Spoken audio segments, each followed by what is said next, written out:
Meriah ya, Pak. Wah, pintar banget wong dari ini warga ini seneng karo budaya kok, Mas.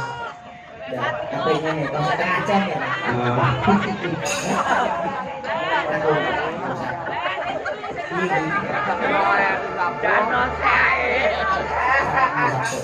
Satu malam itu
hebat banget ditimbali Bapak Parmin. Matur sembah nuwun Pak Parmin kalian Ibu Suminah. Sumringah.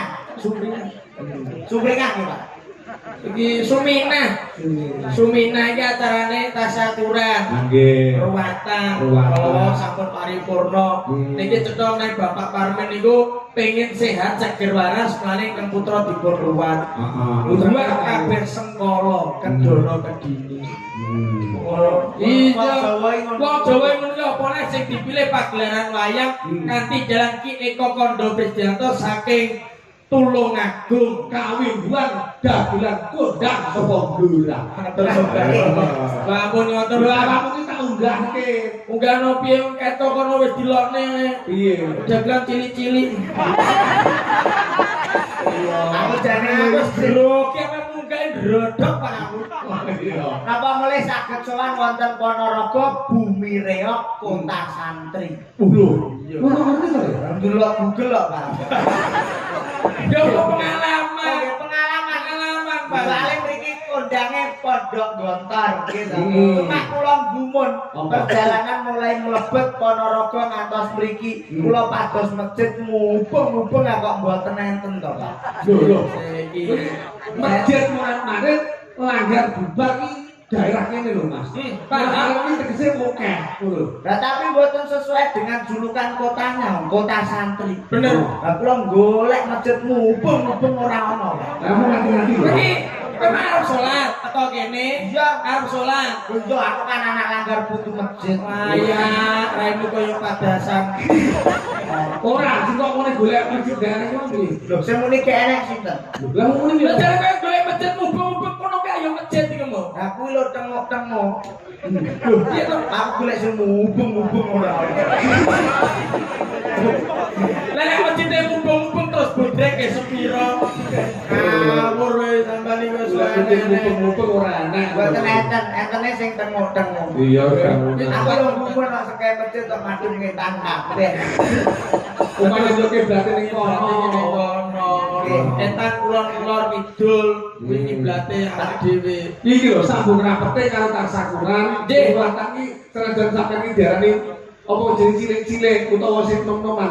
Gunakanlah kedewasaan dalam hal berbicara. Matur sembah nuwun. Nome umur ora ndadekke pengaruh kita mengenyam marang kadewasaan yang pikir. Saestu mantange Bulimbo punika kula saestu matur sembah nuwun salam hormat kula kagem sedaya warga masyarakat ingkang wonten laladan Nongkodono.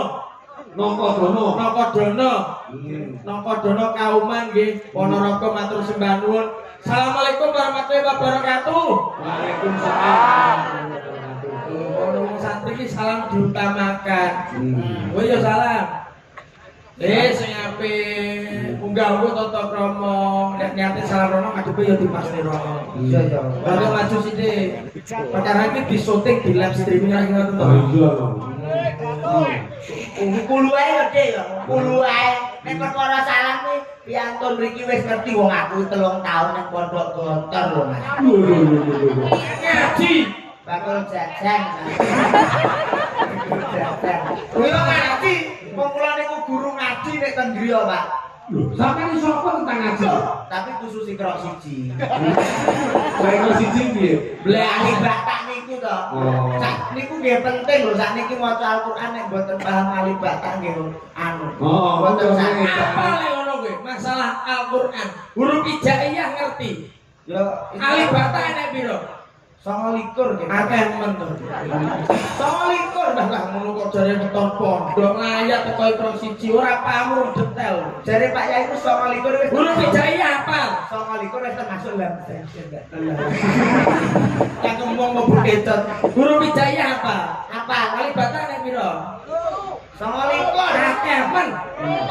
Kok telu 29 Dek. Apa ae jejer? Alif batak sak jim. Sing takok sak karo jim sapa? Tapi takok. Ahli batak lho telu. Jangan dosa. Ora nggo sak ini lho Pak. Dulu ora kena gelem rukun ya niki. Lho, Seta. Kok ora nganggo saku mbok adahi apa? hurufe iki lho hurufe. Ono aku mung takok ahli batak. Ono lho. Beto, lek gandul api sampean gitu to. Dek kok kandul Irung cangkem sesuai. Lek awakmu aja miring ya. Kok bangun cangkemmu dibangun irungmu. Kula jane mancung, Pak. Nek lambene kedawan. Tapi nyon jalu mboten sombong. Kula riyen umpama gelem no dadi mantune Bupati Blora. Lho, Tapi kula tolak. Mboten sombong. Lah piye anake lanang? Iki barep kopi ya dulurku lanang. Iya. Ini kan dulur to Pak. Ini tunggal bapak dhewe ibu. Ini dulur asu. apa kuwi? Dulur asu. Terus asu. Tunggal bapak dhewe ibu nika dulur asu. Istilahnya. Kula dulure iki asune. Dadi awake kudu rukun kek keng omah mboten purun rukun to, Pak. Budale bareng Nah, keker ning mobil udur-uduran. sebabe. Perkara winginane untuk tanggapan derek sampeyan nyelengi tumbaske sapi. Untuk sapi babon siji. Diopeni wong loro. Bagiane wis dipilih kon milih ngarep kok mburi sendinane kowe milih ndi? Aku milih ngarep. Milih ngarep. Lah delalah sapine menika meteng lahiran, Pak. Kula kan bagian mburi. Metu pedete. Pedet bagianku. Lah kok iso dioyok geger jaluk bagian korona. Ora iso to, Pak. Betulnya masuk kok mburi. Mburi bagiane sapa? Bagianmu. Lah iya kowe milih ndi? Aku milih ngarep. Yo ten ono ngene nek pedet metu cangkem. Geger sak mobil perkara Lah kula sing kerene lho, Pak. Aku sing makani bendino nggak tak makani nganti ngiler-ngiler. Lah yo kudu trimo kowe bagiane ngarep sing mburi aku masuk klepet tanpa hasilé pedet. Kula sak masuk-masuk angine sapi ora ngira mutah-mutah metu pedete. Mulane kowe aja geger-geger ya, Pak. Niki rencana, Mbak. Gegere kula sapi didol. Tukok ning sawah. Soale sapi Iki mumpung petuk karo bos semangka. Pak Parmin bos semangka hebat ning gone daerah Nongkodono. Masa. Iya, kita awak dhewe sawah kok digarap wong loro. Nggih, karena masuk ora. Pertanyaan ngene lho, nganti 3 kali nggih Pak. Luar biasa. Mboten enten ngomong nggih mriki nggih. Paringe saya sedaya nggih. Amin. Lah tapi nek nganti bocone sawah aku sing rugi lho, Bang. Aku wis meneliti sapi lho. Lho, piye? Lah sampean ngerti kena apa sapi iki kok ngiler terus? Ya mergo kakek angger kayu kok mesti metu iler ya. ya mergo kakek dipakani. Salah. Dengenan kae kok. Ya mergo kejadian karo panganan niku dadi ndak alus ngiler. Mboten. Lah ya kok Sebabnya apa sapi kok ngiler wae? Sebabnya ora iso ngidu. ya lah itu yang ngidoli rai itu. Ayo pegel lah wong sapi kok. Ora ngiler ora iso ngidu. Kowe iki lho ngono yo takon nere logika. Kowe paham sapi? Paham? Nek sapi madhep ngulon butute ning ndi? Nek ngetan. Nek sapi madhep ngidul. Yo nek ngelor. Nah, ra iso. Yo nek ngelor. Kudu. Nek ning pulan buntute ning ngetan. Nek sapi madhep ngidul Buntute ning ngelor. ora iso. Lah piye Panggah ning ngetan. Lah kok iso? Ngomong ning otot. Kayak ngomong-ngomong perkara sapi. Sapi iki sampe penemu sikile piro? Sekawan. Papat. Papat. Iki wong medho iki yo ngene iki. Sapi iki papat, Pak. Nek kewan koyo manuk niku sikile loro ya iki. Nek Sapi iki sikile 8. kok sakit. Loh, saiki saka ngiringan. Piro kabeh? Loro. Nah, saka mburi. Loro. Nah, saka ngiringan sisi. Loro. Nah, saka ngarep loro. Loro ping 4 piro? 8. Lah iki Kita Pak Eko pinter pelajaran mata-mata. Matematika. Ora trimo gendar bedhe ana. Tak percaya. apa? Kok akeh mesih wedi sapi siji sikile piro? Papat. Papat. Nek sapi ning kandang kene lanang wedok loro sikile piro? Enek pira Pak Eko? Lah ya 8 lho. Wong kita sapine loro lanang wedok ning kandang. Ya walu Mas, loro. Ah, wedok padha kuculuke. Lho, Wong kandang lanang wedok lah ya 8. Walu. 6, Pak. Apa iso ana? Sikile kawin. Loro Pak. Iya. Wong iki Gitu loro Pak. Kowe apa tanggapan suwe kok kober mendelok sapi kawin. Ora awak iki patut bersyukur alhamdulillah matur sembah nuwun kalian warga masyarakat ingkang wonten mriki saha khususipun Pak Parmin kalian Ibu ingkang sampun nimbali sak kanca. Gumun Pak, duit semangka saged damel acara kados ngeten iki. ya kuwi kok TKT gede, Mas. Iki pas-pasne sindene wonten pinten menika Caca? Songo. Songo menika umpama dijawane semangka. Iso semangka. Songo semangka. Mane bodine ya kaya semangka, semangka. Nek saestu niki tenang. Apa-apa ki nek niat Mas. Aja meneh kok Pak Parmin. Iya. Tangga kuwi nandur semangka meng saadat. Niku saged dinggo umroh lho Pak. Semangka sadar iki Nggih, niku ditandur ten sawah. Dipanen niku kena nggih modal umroh. Wah, piye carane? Apa bibite gede-gede? Ya ora ya didol sak sawahe to. Mesti langsung saged budal. Kuwi jenenge ora adol semangka, adol sawah nyuk. Tekan iso umroh. Umroh yo kleru kata-katamu kok iso bleset karo Iki lho, Pak, masalah kurang karo latan iki saka ngomong piye? Biasa niku lho. Kejawen ya. Biasa Umpamane, paman apa? ya umpamane tasakuran iki piye wujudane sujud syukur. Ya. Mun nek saged mboten usah ngoten niku sedekah iki aja. Lho, Piye to? Awak dhewe wajib menyukuri. Sing dicukur sapa kae gundul kabeh. Mboten mensyukuri rahmat saking Allah. eling bahwa bondo dunya iki Titipan lho. Oh, dadi awake dhewe kudu iso membagikan kepada orang yang lain. Poine teng mriki. Nek bondo donya niku titipan sing titip sinten? Gusti Allah Subhanahu wa taala Sing dititipi umate menungso. menungso. Lah nek bondo donya niki cetha titipan kok dindum-ndumke. Lah nek sak wayah-wayah sing titip takok jabat. Ayo. Umpama jenengan teng kene parkiran titip sepeda motor dijaluk balik mboten? Jadi jalur balik lho. Umpama titip bojo ning gone maratuwa dijaluk balik Yo mboten? jalur balik lho. Lah umpama kok bojomu ki diteriterno tanggane maratuwamu seneng sama. Pripun to, Pak? Kayak dawuh para kiai dunyane kan bondo iki titipan. 100% dari Allah, 2,5% itu adalah milik hak orang lain. Fakir miskin, ngono lho, Dik. Lah kene iku lak titipan. Lah kok sampean ndung-ndungke nek sak wayah-wayah sing titip takon terus piye? Sampeyan lho, Pak. Piye? Lah kudune piye dijaluk kepala? Lho kudune dienggo dhewe. Lho kuwi jenenge murka egois lho. Ngene iki sing pelit-pelit mesti ngene, Pak. Bener ya omongane dhewe. Hati-hati, omongnya hati-hati. Iki tahun 2025. 2025 iki angkane piro? Loro 5. Nek dijumlah 9. kuwi sangat ki wis wayah. Wong ngandur ki bakal ngunduh. Kowe omong sama hati-hati kok nek ditagih karo Gusti Allah karma balike tak omongi. Lah terus nyapa? Wong ngandur ki ngunduh, Dik. Hati-hati kowe nek ngomong. Ora kabeh lah nek dicolongi wong piye. Tapi kan wong utange mesti balekne. Lah nek wonge minggat. Jane piye to? Kene lho, kowe ngomong gawe kuwi mesti nganggo. Apa nek gawe iki digo? Mesti wong sapa gawe mesti nganggo. Apa jahit kae nggih klambi kok didol. Ya to wong iki pripun to Pak Kodi sekali terus to Pak. Kok dasar sak awake dhewe malah ngomong. Wong iki piye kudune piye wong? Biasa mawon. Aduh. Biasa mawon. Ini lho Dik menungso ning alam donya. Kowe nek contoh ning kene iki bocah-bocah ning dhuwur panggung. Sing nonton iki intelektual tinggi tamu. Tapi aku gumun.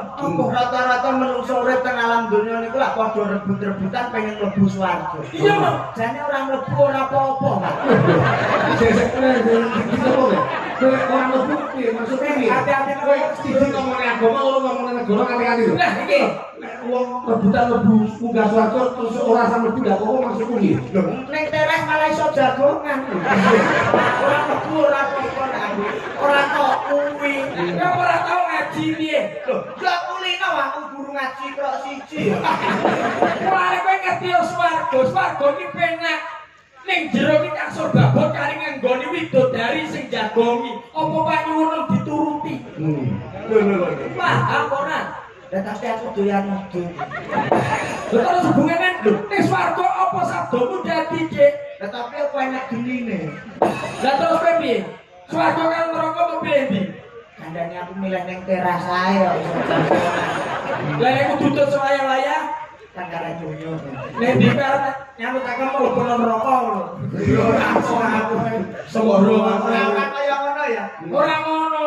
Lah sembrono aja ngawur kowe. Nggih, sing baku niki Pak Parmin luar biasa. Nah, sedekah sing paling bermanfaat nggih bengi niki. Nah. Mergo nek wujude pagelaran niki di rupiahne, dindongne duit niku paling mentok seminggu sesasi pun telas. Tapi nek diwujudke pagelaran ngeten iki iso gawe senenge atine wong akeh niku manfaatnya seumur hidup. Sapa wong sing gawe senenge wong akeh? Insyaallah nek ngono bakal kamimbuan. Wujude ganjaran pahala toto diangkat derajat martabate. Masuk. Iki aku seneng dereke Pak Eko iki pasti ada kata-kata mulia sing iso tak go mulai tak go pelajaran hidup. Kaya awakmu membangun rumah tangga piye ben ampe bojomu ki tresno karo awakmu. Wis bojo dong. Sampun. Bojomu lanang. Lanang. Wedok. Uang. Uang. Oh. Putramu karangmu sudah. Kalih wae. Pancen bojoku bojo sing sip. Oh. Ngerti tugasnya wong wedok 3M. Oh, kudu. Siji, Masak, loro, mana, telu, mana. Loh, kok mana ngomong 3M iki kan Lah piye? masak, masak, mana? Kalah kalau bojoku jarang macak yo monak mana. Sing penting mana. Ya sing kleru kowe, kudune bojo iki dilono program pemerintah sing jenenge KB. Wis, Keluarga berencana. wis Mas. Lah kok iso meteng neh? Anane meteng nek yo mergo kabeh kuwi. Nama KB apa? Pil. Pela yo anggere diombe pas sing putih kae yo ora meteng to, Dik. Lho nyatane meteng. Kok iso lho? Lah piye pele lagek tok gulu, katok wis tok dengkul. Ini lagi dulu sih pelarat ya. Piye? Tapi nek kono bojoku terus terus tak teliti mergo sering meteng kuwi. Lho, piye? Sampeyan lho wong meteng isih gedhe apane lah. Ayo metenge no. Kuno. Wong mesti sing didik ya mesti metenge no. Iku wae kuno aku lho. Oh. Anu, aku melok jawab. Ayo nek kowe Nek metenge kleru. Oh. Berarti bohonge. yo ora sowe kok. Salah. Salah. Lah nek wong meteng segede apa? Kan oke. Kosong kan Ternyata wong meteng iki nggo kacok lagi nggak kaya permen sunduk. Celana jero muni gede. Gede ben klebu. Jadi orang manfaat jelas. Manungsa urip iki disawangi saka awake, ajine awak iki saka tumindak. Ajine raga iki saka busana, ajine diri iki saka lati. Ngomong sak omong iki hati-hati kok anggere mblenyeh ae iki. Wedhus ora klampir yo payu. Jadi sering kali Mas. Iki kata-kata falsafah Jawa lho aja ngawur para leluhur sing nyipta. Iya. Ajine diri kok lati, ajine awak kok tumindak, ajine raga busana kuwi wis pasti. Ya wedhus kira klampir kok malah regane larat. Nek kowe klampir dadi dagang kok kinyang. Ya karena manajemenku kowe itu. Ngene lho, tak luruskan jauh-jauh. Aja padakno ya, Dik. Piye? Gusti Allah nyiptakno ning gone alam donya iki ana menungso, ana kewan, ya enek tumbuh-tumbuhan. Enek negatif, positif dan juga progresif itu beda-beda. Ngono lho, menungso karo kewan kok aja padakno. Ora yo padha ciptaane Gusti Allah. Beda. Bedane manggon ngendi? Nun sewu iki, kaya modele nyere kali. Tak kei fakta ya, kowe ngerti iwak? Ero. Iwake ning jero banyu sedina suwengi meh sak uripe. Iki ora tau enek jenenge iwak terus kerokan masuk angin. Tapi nek wong jajal pungkung suwengi ae mesti ngeroki. Beda ora? Lah kowe ndelok engko iwak. Iki kesalebetane. Kowe ero kelinci. Ero. Kelinci kae mangane apa? Wortel. Oh, nyatane kelinci mangan wortel ya ora tau lara mata. Kowe tumon kelinci tuku kacamata. Terus apa kok sama padakno karo wong? Lah nyatane kowe lara ning gone Pak Dokter nek penglihatanmu pengen tetep sehat, kowe kongkon mangan apa? Wortel. Mergo mengandung vitamin A. Ya ora kaya padha karo kelinci. Iya. Padha. Tapi ya perlu nih Mas. Beda ya Dek kewan karo menungso iki. Padha. Iki tak dikono pol-polan yo ben ora mau bantahne. Kowe ngerti kewan sing paling raja utang iki jenenge apa? Tarsan. Hewan. Itu tarsan. Harimau. Harimau itu hewan pemakan apa? Daging. Daging. Kuwi mangan daging tak kira-kira ora piye-piye. Ora Tapi nek apa-apa. wong mau pakani daging, nek wis umure kliwat 40 iso asam urat, kolesterol, stroke iso malah. Bedane ning goro mulane masak-masak hati-hati. Jadi harimau ini makan daging. Enggak tahu nek asam urat. Ora enak, Cek. Melayu Asam urat enggak enak. Piye to Pak? Justru niku kolesterol tinggi, asam urat tinggi. Makan nih. Lah nyatane nek mlaku nanti berantakan lho, Pak. Jadi to nek asam uratnya normal, mlaku ya ngono. Oh, ini terus matal raib. Ayo terus ya Mas. Biar kalau kembang-kembang. Siap. Dalam hal baru nih kota Sakuran diwujudkan ditandai bulan ada di Maranggono. Nah, kalau motor malah ora dibatahi Pak, pegel aku. Soale iki saiki kata prinsip iki angel lho, Pak. Piye to? Jare wong tuwa akeh dhuwit tidak menjamin tentreme ati. Itu betul logika itu. Terus aku yo mikir to, Pak. Apa? Wong sing dhuwit akeh ora tentrem dan sing ora duwe dhuwit blas. Ojo paten lho. Menungso wis dibantu karo pemerintah. Udah ada yang namanya rekening KPH. Oke. Bank Merah Putih ya wis diciptakno gedung-gedung gede iki dikon mek utang ora apa-apa sing penting nyaut. Tanggung jawab. Nek ra duwe, Randu yo semoyo. nek kita akeh terus. Yo banget sing dadi bange. Apa ngono? Lha wis nang duwe kono sing duwe akeh kok jeneng akeh ra isin. Alane mek utang mergo butuh duit to. Lah male kuwi Kayak ada dirang, gimana. Hilang no. Mengirim. Apa? Sing iki tepe coplok sik ben diterang. Wes. Jaranan.